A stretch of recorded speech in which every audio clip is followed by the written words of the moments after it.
Hartwell is 63 years old this year. Green Pond Landing will turn 10 on December 19th of this year. But before Green Pond Landing, Lake Hartwell was a very, very popular place. In fact, if Lake Hartwell were a national park, it would be the second most visited national park in the United States. 10.5 million visitors come to Lake Hartwell every year, just behind Great Smoky Mountains National Park at 11.3 million visitors. Lake Hartwell National Park would have twice the visitation of Yosemite or Yellowstone National Parks. So even before Green Pond, Hartwell was a very, very popular place. So where is Green Pond Landing? Well, you can kind of see it's right there, right on Big Water, center of the lake, right across the lake from Portman Marina. The actual site of Green Pond is actually right on the old channel of the old river. So when we're at full pool, we have 30 feet of water at the end of our courtesy dock by our ramp. So it's very deep water. And of course, Lake Hartwell itself, deepest part is 185 feet down by the dam. The lake itself is 56,000 acres of water, 962 miles of shoreline. 310 of those miles are in Anderson County. We have more shoreline than all the other counties around Lake Hartwell. Also, we are close to Interstate 85, exit 14. And that in itself is an interesting story. Some of you may know this. Originally, I-85 was supposed to go north of Anderson through Seneca. And Wilton Hall, who was the publisher of the Independent Mail newspaper, he led a campaign in Congress to get the routing of I-85 changed to its current position. Anderson County has 35 miles on I-85, the most frontage of any county on the entire length of that interstate. So we're here at our History Museum. Anderson County is 198 years old this year. Our story begins 74 years ago in 1950. Oops. Yeah, there we go. 1950, U.S. Congress passed the Flood Control Act. That authorized Lake Hartwell. Shortly after that, the Corps of Engineers, which manages the lake, started acquiring land and, more importantly, determining land use. And then you can see that's basically the outline of what we're going to be talking about for the rest of today. But again, so 74 years ago, the lake was authorized. 69 years ago, Green Pond's fate was sealed when the Corps of Engineers mapped land use, and you can see, oops, right there, this is Green Pond. That shading means it was reserved for public recreation and could not be used for anything else. So literally, it sat there for more than 50 years waiting for somebody to come up with something to do at Green Pond Landing. So we kind of sat there. And later in the 50s, there was a plant on 12 Mile Creek in Pickens County that was discharging PCBs into 12 Mile Creek, which went into Lake Hartwell. And in the 1970s, we found out that PCBs were bad. They caused cancer. So Schlumberger, who owned the plant at the time, entered into a consent decree with the federal government. And as part of the consent decree, South Carolina received $8 million to make up for the lost recreational opportunities of its residents on Lake Hartwell. So the state formed a PCB settlement commission, and they basically created a beauty pageant. They solicited proposals from cities, counties, private groups on what would we do to help replace the lost recreational opportunities. Anderson County put in 2 projects that were funded. Green Pond Landing received $1.5 million, and we received another $200,000 for the fishing pier that we have at the Brown Road boat ramp down the road from Walmart, which goes up 200 feet into the lake. So those are the 2 projects that we did. Now, when I moved here in 2004, nobody here talked about the lake. And I had come from the Convention Bureau in Fond du Lac, Wisconsin, which was on Lake Winnebago, a lake twice the size of Hartwell, and all we talked about was Lake Winnebago in Fond du Lac, Wisconsin. So it was quite a shock for me to come here and hear nothing about this gorgeous body of water. And it actually took some outsiders to get everybody's attention. In 2008, the Bassmaster Classic came to Lake Hartwell for the first time. Now, originally, the Classic was supposed to go to another lake in the south that was even more impacted by the drought we were under at the time. When we hosted the Classic in February of 2008, the lake was 15 feet below full pool. It would eventually, at the end of 2009, end up 24 and a half feet below full pool. And it was that drought of record that basically influenced our design at Green Pond. It was decided that if we ever get down to that drought of record again, we would like to have our ramp open so we can host fishing tournaments. So basically, the toe of our ramp is at 629.65 feet, meaning if we ever get down to 636-foot elevation again, we'll be open. Something we didn't plan for, but we learned 8 years ago in January of 2016, when the lake reached its highest elevation ever, almost 665 feet, 5 feet above full pool. Green Pond was functioning like it was just a normal day, whereas most other ramps on the lake were shut down because they were flooded. In fact, the old ramp at Green Pond, you would literally need a boat to get to the old single-lane ramp at Green Pond in January of 2016 when we were 5 foot above full pool. So, the Bassmaster Classic is created by an organization called Bass from Birmingham, Alabama. It was founded by a gentleman named Ray Scott. And Bass stands for, and this isn't sexy at all, Bass Angler Sportsman Society. That is what Bass stands for. Bass is the 900-pound catfish in the fishing tournament world. They are the big daddy, and a lot of the impact that we've gotten at Green Pond has come from Bass tournaments, and we have great relations with them. So, 2008 in February, Matt Shell was at the Bassmaster Classic.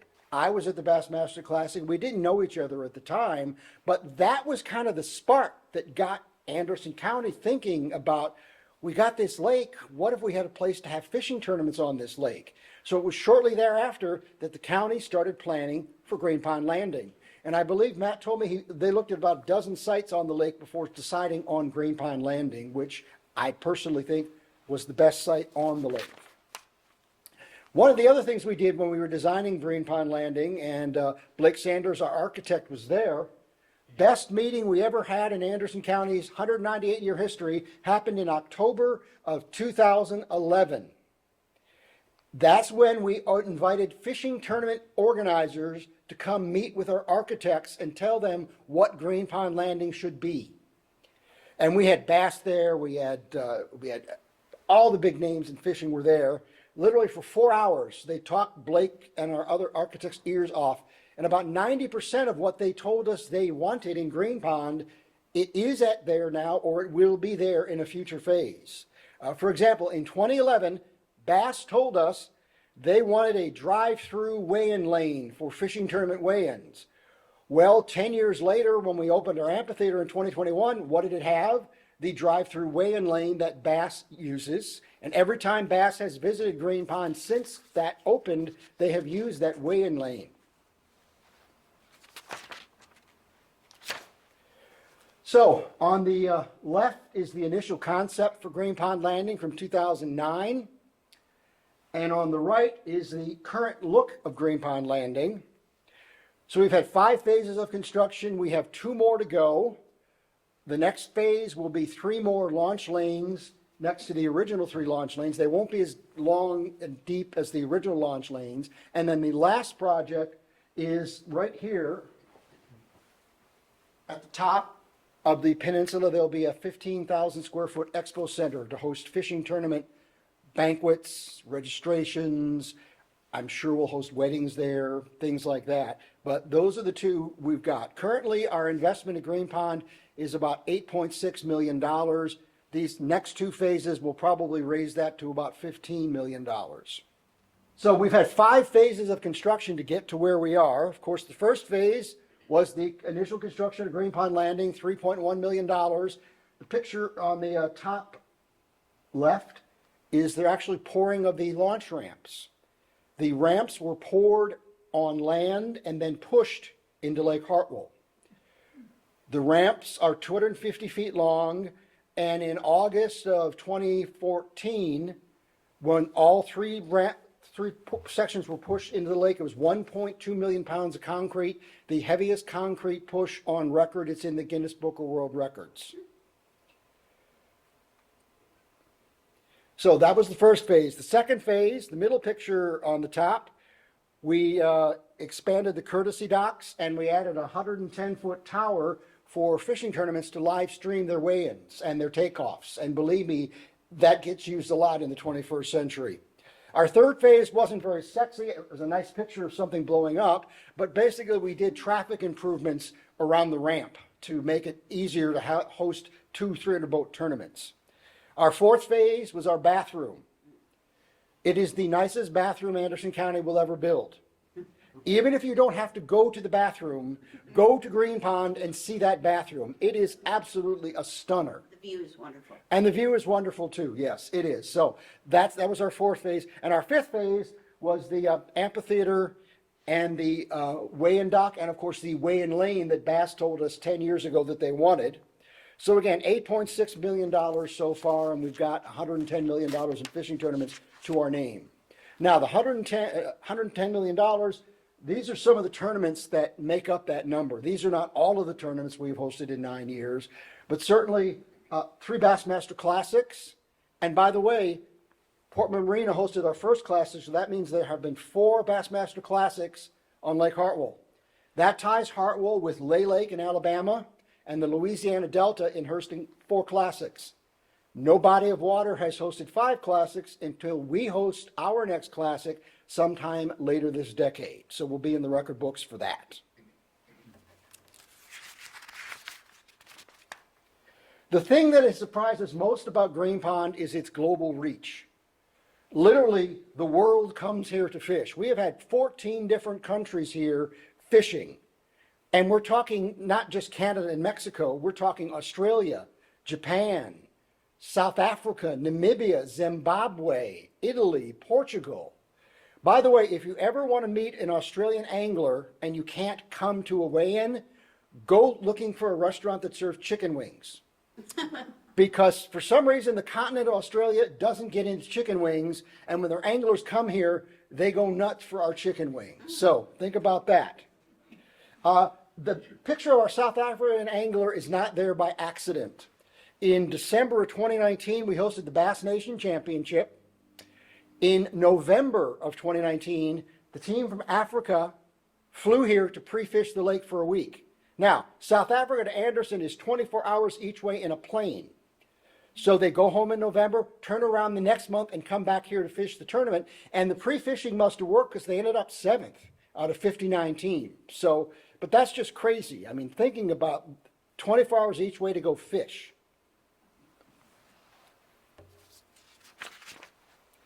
And remember, it's Green Pond Landing and Event Center.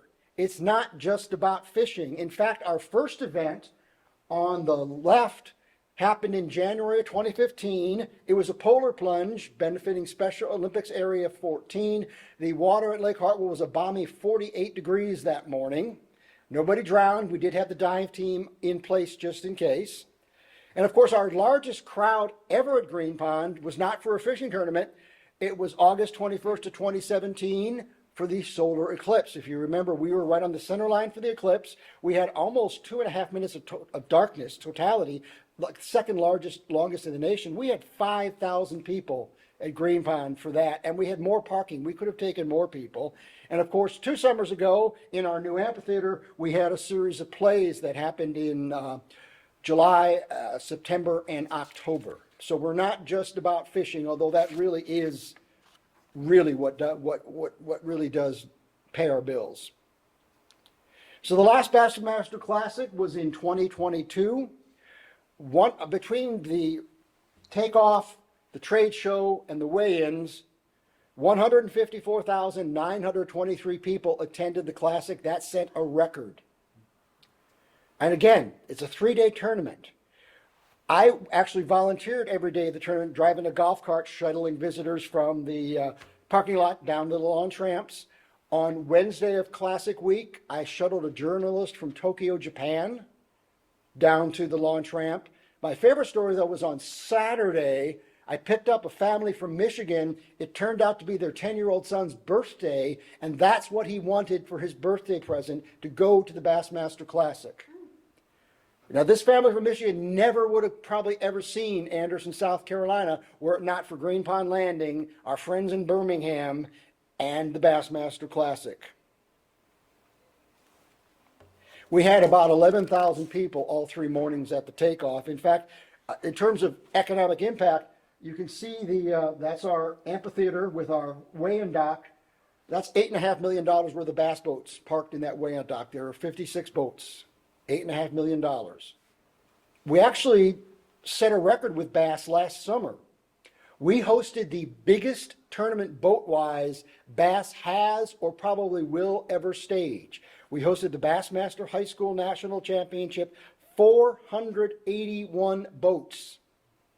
We ended up using Green Pond and 3 other places to launch them. They all had to come to Green Pond to weigh in. And on Thursday and Friday of that week, when the full field weighed in, it only took about 3 hours and 15 minutes to weigh everybody in. The year before we hosted this tournament, it was 325 boats. And the biggest fun for that tournament was South Carolina finished 1 and 2.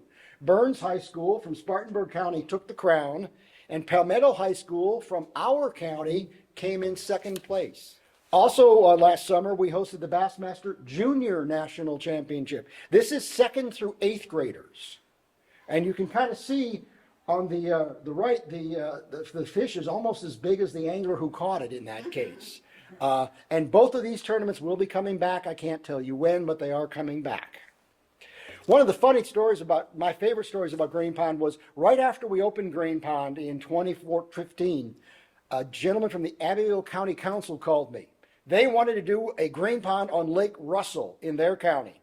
And I said, okay, well, our first phase cost $3.1 million, and he was kind of cool with that. And then I said, but you know, these tournaments don't come here for free. And that's when the conversation ended, because all of these tournaments come with rights fees. And a lot of that is the fault of us people in tourism. This is my 34th year in tourism. When I started out 34 years ago in 1990, you could probably count on one hand the number of destinations going after what we call sports tourism. There are now hundreds. So as the demand has gone up, the price has gone up. And it's all covered by confidentiality agreements, so I can't tell you exactly what each tournament costs, but I can tell you generally the Bassmaster Classic costs Anderson and Greenville County about $500,000 to stage. 80% of that comes from Greenville County, so we have to come up with about $100,000. So it's not cheap. But again, the 2022 Bassmaster Classic had an economic impact of $34 million in Anderson and Greenville counties. One of the questions that I know is probably somebody's going to ask, I'm going to answer it right now. Why do we have to share the Bassmaster Classic with Greenville County? Well, the bottom line is they can't do it without us. We can't do it without them. Because yes, we have the lake and we have the gorgeous facility to launch your boats. But Bass also needs a 15,000-seat arena for weigh-ins and 250,000 square feet of trade show space for their trade show. So we are forever wedded together, Anderson and Greenville County. That is the only tournament we have to share with Greenville County.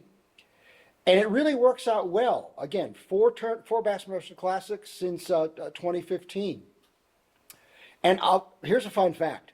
Of all the places the Bassmaster Classic goes, the shortest distance from where they fish to where they weigh in is right here in Anderson and Greenville County. 35 miles is nothing. In 2019, the 50th anniversary classic was in Birmingham, Alabama. They were fishing on Lake Guntersville on the Alabama-Mississippi border, 90 miles each way. And of course, you lose points if you have a dead fish in your live well. So the Classic in March of this year is in Tulsa, and they've got about an hour drive each way from where they fish to where they weigh in. So also, of all the places the Classic visits regularly, we are the largest TV market which is a very attractive thing for Bass and its sponsors. The Anderson, Asheville, Greenville, Spartanburg TV market is the 37th largest in the United States, just behind San Antonio, Texas. We have more than 1 million people in our viewing area. The Association of Collegiate Anglers National Championship, we hosted their national championship last year. This April, we're hosting one of their regular tour stops. This is actually the winning team from Auburn University. There were more than 200 teams fishing in that tournament. And Bass Nation, we hosted that in October of this past year. Boat-wise, a small tournament, only 56 boats. But again, we had about 8 countries here fishing. And myself and Whitney Ellis, who's the sales manager at Visit Anderson, we had the tough duty of escorting spouse tours on all 3 days of the tournament, because this is really the only tournament where the ladies come with their husbands. So we are 9 years old as of December 19th of last year. Our economic impact, $110,190,180. I've been in tourism, again, 34 years. I've never seen anything go from 0 to $110 million in 9 years unless it had the Disney name attached to it. This is really something special. I mean, you consider 19 years ago, nobody here talked about the lake. And now here we are at 9 figures, and we'll be adding about $4 million to that this year. In fact, this weekend, we've got the Striped Bass Winter Classic happening at Green Pond Landing. That's about a $400,000 tournament. We've got the National Professional Fishing League coming back in April. We've got the Collegiate Tournament coming back. In June, we've got the Bass Federation's High School World and National Finals, which we hosted in 2021. And that event filled 6,500 room nights, which is stunning. That's a $2 million tournament alone, that one tournament. And then in July, we've got the Bass Federation's junior tournament coming to us for the first time. So it's the gift that keeps giving. And it's very interesting that on holiday weekends in the summer, we have to hire show pros to park people and direct traffic because we are so busy. And whenever we have to close Green Pond Landing, people are not happy because they're used to going to Disneyland with the nicest bathroom in Anderson County, and when they can't use it, like during a tournament, we hear from people. We do. So it's been an amazing ride. It really has been. And it's something that we as a county should be very proud of. And it's really, it's not just the Parks Department and the Convention and Visitors Bureau who make Green Pond happen. Our Solid Waste Department helps out. Our Roads and Bridges crews, they help direct traffic and drive golf carts. Our emergency management people are out there when we have big tournaments. Certainly our county administrator is there. So it's really, it's a village. It's not just, I mean, the Parks Department is 5 people. They couldn't do Green Pond on themselves. Visit Anderson is 3 people. So it really does take a village, and everybody has stepped up, and it's kind of fun. And I will say that our Department of Natural Resources in South Carolina has been very supportive of Green Pond Landing. Of the $8.6 million we spent, they've spent about $3 million in state and federal grant money towards Green Pond Landing. They are a very big supporter, and oftentimes when we have a big tournament, Russ Self, who's Director of Freshwater Fisheries for South Carolina DNR, he's there with everybody, cheering everybody on. So it's pretty cool. And by the way, Anderson is the only place in South Carolina that can host the Bassmaster Classic, which is pretty cool too. No, how did you get involved in the Green Pond project? Sure. So I'm a licensed landscape architect, and I was working at the time with a company called Seaman Whiteside and Associates, and we were selected through a competitive process to be the landscape architects and civil engineers on Green Pond Landing and Event Center. And when y'all brought that group together in 2011, what kind of things, and where were they all from, and what kind of things do they have to say? Sure. So the meeting in 2011 brought 100 plus fishermen in and tournament directors to discuss how the trucks and trailers needed to flow, what width of the parking space did it need to be, what was the turning radius that was required for a certain length boat, but then also talking about being able to use the ramp or use the lake during the highest of seasons and the lowest of seasons as well. So we talked a lot about the pitch of the ramp and what percent would still allow you to see the trailer in your rear view mirror versus only using your side mirrors. So there were a lot of detailed conversations that came out of that. Luckily, the design team had locals on it, who we had arborists on staff, landscape architects, civil engineers, but then we had marine engineers and bathymetric surveyors or underwater surveyors out of Charleston on the team as well.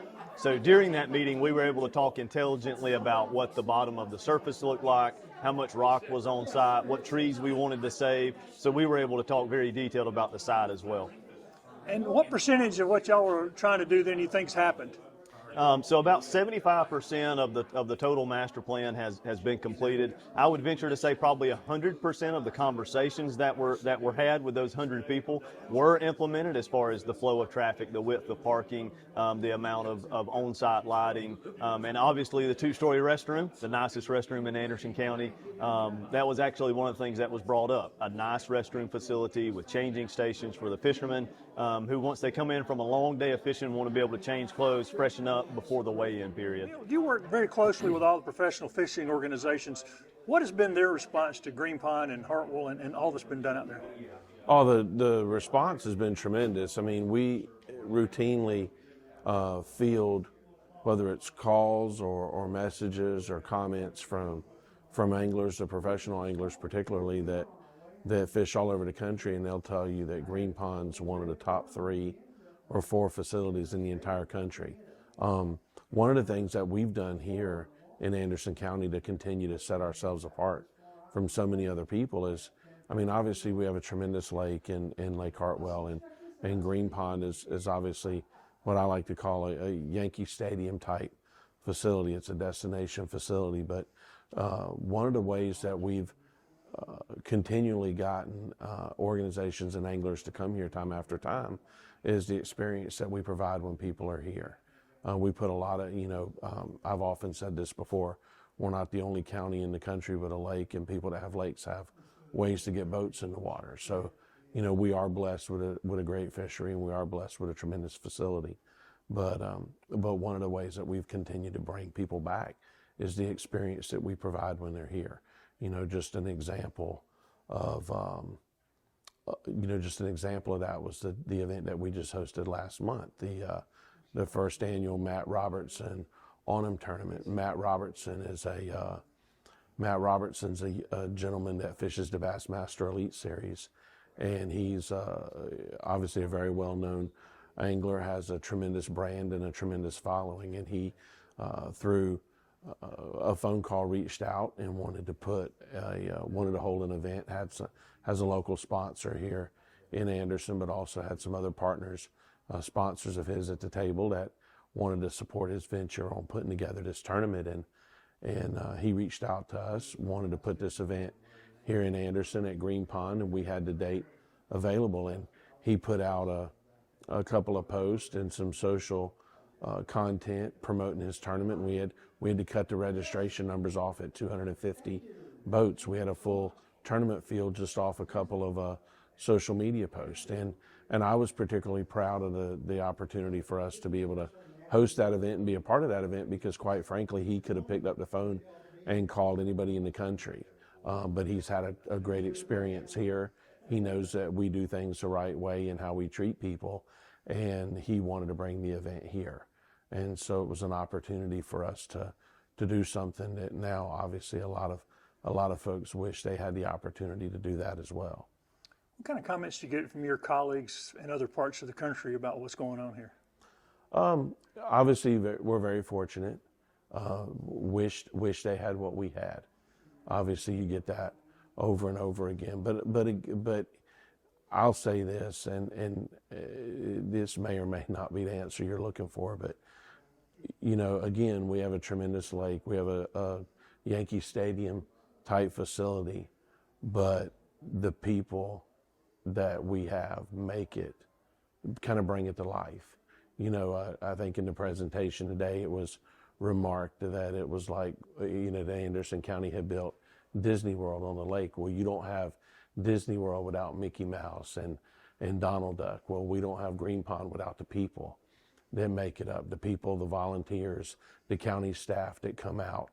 Every time we have an event, we've created an environment and a culture where people, it's kind of competitive really for the folks that want to come out, whether it's a volunteer or a staff person, they want to come out and be a part of it. And we take really good care of our people. The people take really good care of us. And when folks come here and experience our facility in our lake for the first time, they get that first class treatment when they're here. So I think the people, the lake has its important piece in this. The facility certainly has an important piece in this, but the people probably have the biggest part of this. And that if we don't have the people that provide that first class experience, then it's just like everybody else, and we're different because we're not like everybody else. I know you love to fish. How is Green Pond energized? I see you get a little more energized every time there's a tournament. Yeah, it's fun. I've often joked that the morning I drive over the bridge and 4:30 in the morning and don't get excited, I'll turn around and go home. But it's an opportunity again. Here's the thing. So I come from an athletics background. I was a coach. I coached basketball in college I'd say in my previous life. And the one thing for me, this is my competition. So how do you fuel your competitive fire? And for me, it's tournament days at Green Pond. Because the things that we do to get ready for a tournament, whether it's working with, whether we're scheduling national anthem singers, scheduling volunteers, lining up golf cart shuttles, lining up security, parking staff, county staff, volunteers, whatever it is, that's your practice and your preparation. And so obviously what you do is you prepare so that on that day, you get everybody's best on that day. It's our game day. And so if you're a competitor and you like to compete and you can't get excited about game day, then you're probably in the wrong thing. And you still find time to get on the water? I do, not nearly enough. I think, I got a chance to jump in and fish the Matt Robertson tournament last month, and I think that was my third or fourth day on the water since July. So never enough, but hopefully with a new year we can maybe change that. But again, I get probably as much happiness and as much joy out of watching other people enjoy the fishery, enjoy the facility, and enjoy our resources as I do when I get to do it myself. Matt, you're kind of over all the parks and stuff, and you've been a part of this since it started. In your mind, how has Green Pond transformed Parks and Recreation in the county? Green Pond is really transformed Parks and Recreation in the county because it's brought attention to the quality of life component, which we recognize and really think forward towards in providing recreation for different people for their specific interests. So there are lake parks that attract our fishermen or anglers, the boaters, but then we have sports complexes, we have pocket parks. But Green Pond really has brought in a huge component of tourism, community recreation, and really just and sunset watching. We have some of the most beautiful sunsets on There's a beach there for that, yeah. We do have a beach there, a natural beach that's been there since the lake was created, and we're only expanding the opportunities with pavilions and parking and benches and into the future. And I asked this to Glenn. It's probably hard. It may not be a good answer to this, but do you have any idea how many people come out just to enjoy the water and the sunsets and stuff? We have enough people coming out to enjoy the sunsets that we actually installed 2 8-foot benches at the very top of the amphitheater just this past year. But the sunsets are some of the best in South Carolina, certainly the best on Lake Hartwell. And it sets directly to the west of the amphitheater and the weigh-in dock. So there's a lot of room for everybody to come out. We see a lot of people bring out picnic basket, or we see a lot of people come out with blankets and just sit down on the amphitheater stones or lay out on the end of the dock and sit down in couples, come in cars and set out lawn chairs. So the hilltop is view. We can see the Greenville Mountains. You can see to the different exit interchanges where the satellite towers are, and the view is just incredible. I don't think I've ever asked you this. Are you a fisherman? Do you get to fish out there much? I actually fished my first tournament 2 weeks ago. It was the Matt Robertson Autumn Tournament, and so in the 9 years that I've been running tournaments at Green Pond with Neil and CVB, I've never fished a tournament that's launched out of Green Pond or weighed in. So I actually walked across stage my first time 2 weeks ago, and I didn't place in the top top numbers, but I had a really good time. I enjoyed the experience from something that I've been working towards, designing towards for over a decade. So it was my first tournament experience at Green Pond, but I don't get to fish as much as I'd like to. Did you beat Neil? No, unfortunately, Neil capped me. So he beat me by about 7 pounds, but I did beat Blake Sanders, so that's all that matters to me. If I beat Blake, I'm in good shape. One of the things I wanted to ask you is you touched on it here. What's coming up in 2024 at Green Pond? Okay, well, certainly this weekend, our traditional opener of our year for fishing tournaments, we have the 8th annual Striped Bass Winter Classic on first Saturday of January at Green Pond Landing, about 125 boats. Got a very busy fall. We've got the Association of Collegiate Anglers have one of their regular tour stops with us in April. And additionally, the National Professional Fishing League will be returning at the end of April.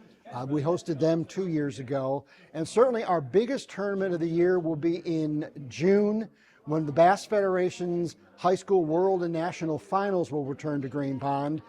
This is about a $2 million economic impact tournament. When we hosted it 3 years ago, about 6,500 hotel room nights.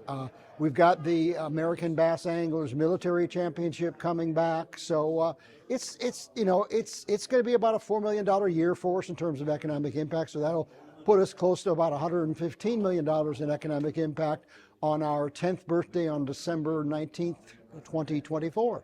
And you work closely with the local business folks. What have the hotels and the restaurants and places had to say about Green Pond's growth? Well, they're very happy. And this is something I didn't mention in my speech that I'll mention to you. When a tourist spends $1 in our county, about 52 cents of that goes to their lodging, their hotel, their campground. About 20 cents goes to restaurants. About 25 cents goes to retail stores, and about 5 cents goes to gasoline. So it's not just our hoteliers that are making money. It is our restaurants and our gas stations and our retail stores. I mean, you try last summer when the Bassmaster High School National Championship was here, there were restaurants in Clemson Boulevard that had an hour-and-a-half wait just because they were so busy. Somebody told me that Cracker Barrel had a 3-hour wait. So, yeah, they're spending money, and it's wonderful. I know it's probably impossible to get an accurate. Is there any general head count on how many people just visit, come out and sit on the beach and watch the sunset?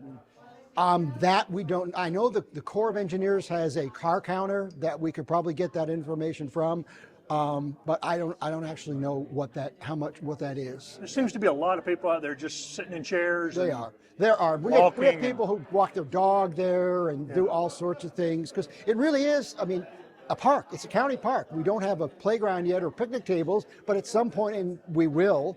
But it's just a gorgeous place to be. And when we build that expo center at the top of the hill, to call it $1 million view is underselling it. I mean, you're looking right over the deep water. So.